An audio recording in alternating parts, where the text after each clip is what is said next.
First day of the week, and also March Madness, the conference tournament, some last week, a lot this week, and then eventually Selection Sunday. King McClure, former Baylor guard and ESPN basketball analyst who has risen through the ranks as a basketball television star. Thanks for your time, King. Your thoughts about the Big 12 has 9 teams that are going to make the tournament. How many of those 9 do you honestly think can make a run and get to the Final Four? Yeah, I mean, that's a great question. The Big 12 has been undoubtedly the best league in all of college basketball all year when you look at it from top to bottom.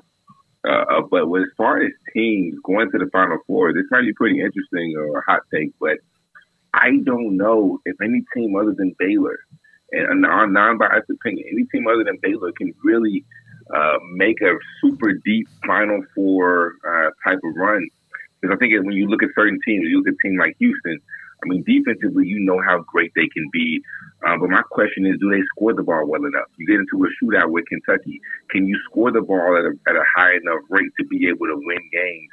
I mean, we know that Jamal Shead was Big 12 Player of the Year. We know LJ Cryer was, he's been playing well, especially in the last 5 games.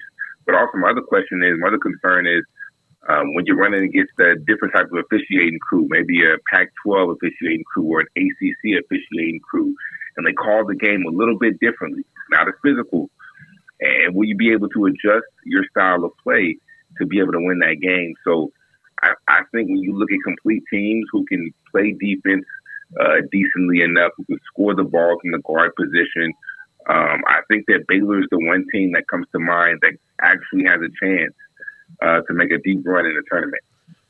King, do you see a separation between some of the teams that could be one? I mean, I know you just mentioned Houston, but like a UConn, a Purdue, that there might be a little separation in talent with them, maybe to even the second tier down of the 2 seeds. Yeah, I think the UConn, when you look at top to bottom, is the best team in America. I think they have everything that you need in order to be successful. I mean, they're long, they're athletic. Tristan Newton, the 6'6" point guard. Stephon Castle, probably a lottery pick. You have the inside presence in Donovan Clingan. You have shooters. You have a bench that can come in. They play defense. They can score the ball in multiple positions. I think that they're the best team in the country. And I personally wouldn't be surprised if they repeat. The other team that I kind of like is Tennessee. I'm starting to like what I see out of Tennessee. I think Dalton Knecht has solidified himself as probably one of the premier players in college basketball. And if it wasn't for Zach Edey, I'd probably say Dalton Knecht is National Player of the Year. The numbers that he's putting up are absolutely insane. I think it's about like 27 in the last 4 or 5 games. He's been phenomenal. Purdue, I don't necessarily trust Purdue just because I don't trust teams who play through the post in March into the tournament. I think we've seen that that's a recipe for an upset. Not just with Purdue, but any team who primarily throws the ball inside as their main offense. I think you have to have really good guards who can make plays. And the better your guards are, they can create off the bounce and make everything easier for everybody else. I think that's what we see. They get you success in March. So I don't really trust Purdue, but I would say that UConn is starting to low-key separate themselves. I think it was pretty clear, King, that Houston was very deserving of the all Big 12 accolades they got. But if not for the Cougs, then you could probably have seen Iowa State, at least a coach of the year, right? And TJ Otzelberger, they've had a fantastic year. Definitely more accolades potentially coming their way. Top 10 team right now. How much do you like the Cyclones moving forward? Yeah, I like Iowa State. I think that another coach who could have thrown it was Cameron McCaslin. Yes. I mean, with Texas Tech finishing the way that they finished, they overachieved everybody's expectations. But I think TJ Otzelberger has done a tremendous job. I did not think going into this year this team would be that good. I saw them in the non-conference, and when you look at the non-conference schedule, their defense was like top 10 in the country, but they didn't play anybody. They were beating everybody by 25, some games 30. So I thought it was a fluke. But then when conference rolled around, when you have a point guard like Taman Lipsey and Keyshawn Gilbert, the way that they share the ball, but defense and the way that they can heat it up, it's almost very similar to what we saw in Davion Mitchell. They're not that level of defender, but it's very similar. The way that they can stay in front of the basketball, they pressure you, they speed you up. Ames, Hilton is a hard place to go play at. But those guys have dudes who can go get it off the bounce. They stay in the lane. They make the right decisions. They play well as a team. Keelovich will probably be a first-round draft pick, not this year, but probably next year if he continues to develop. I like what I saw out of them. Do they have enough to make a deep tournament run? I kind of don't think so, but I think that they will make some noise and they'll probably be a Sweet 16 team. King, who is, in your opinion, among the higher-rated seeds, whether it's a 1, 2, maybe even a 3, 4, and you're talking 16, who is, in your opinion, fragile? That, and yes, the officiating, where they play, who they play, the style of opponent they play, who might be fragile, in your opinion? I would have to go to Purdue.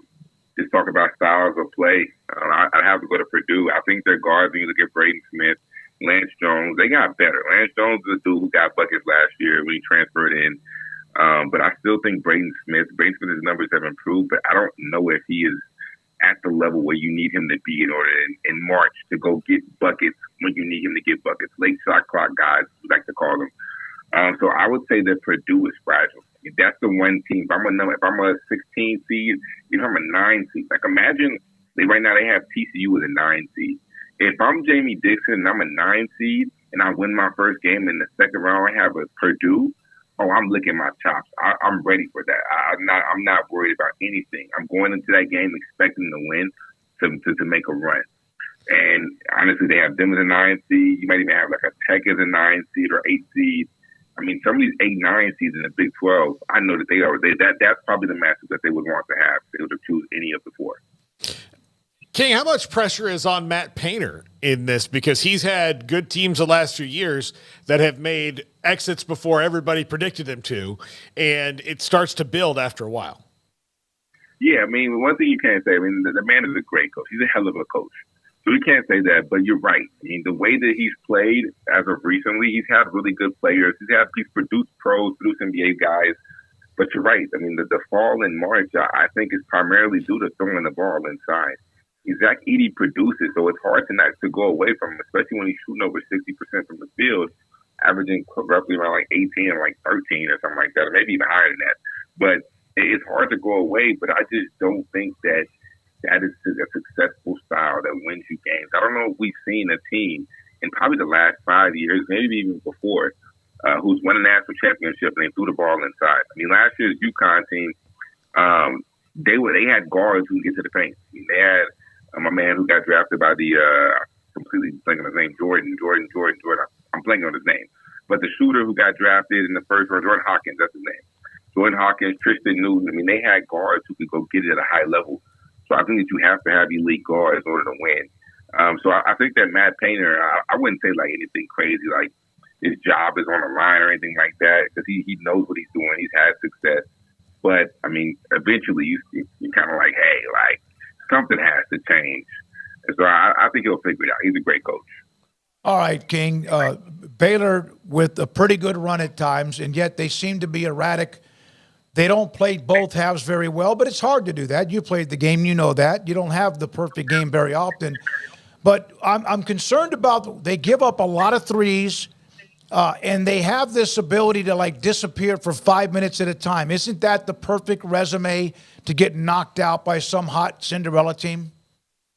Yeah, 100%. I mean, I think that when the games that I've been, I think I've seen a lot of teams who have had these cold stretches where they just can't score for 4 minutes. I mean, I don't know what it is in college basketball, but I think a few teams have these stretches where they just can't get a bucket. TCU is one of them.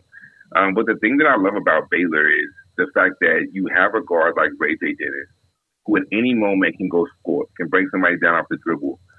Jacoby Walters is a guy who he's going to have a big march. He's not one that's going to break you down and go get you a bucket. But catch and shoot, making the game real simple, one-dribble pull-ups, he can do that. I like the way that this Baylor team competes, and defensively they're not great, but they're good enough. But I would agree with you. I would say that they do have these stretches, these droughts where it's kind of hard to struggle, but I think that's when they have to rely heavily on Ray J. Dennis. And Ray J. Dennis has to step up, and he has to be an All-American type of player for Baylor. King McClure, ESPN analyst with us. King, thanks for your time. King McClure with us on the eve of the Big 12 men's tournament. Women, of course, in the semifinals tonight with Iowa State waiting to see who plays for that particular championship. Most drip in the game, too, when it comes to courtside attire. Oh, King?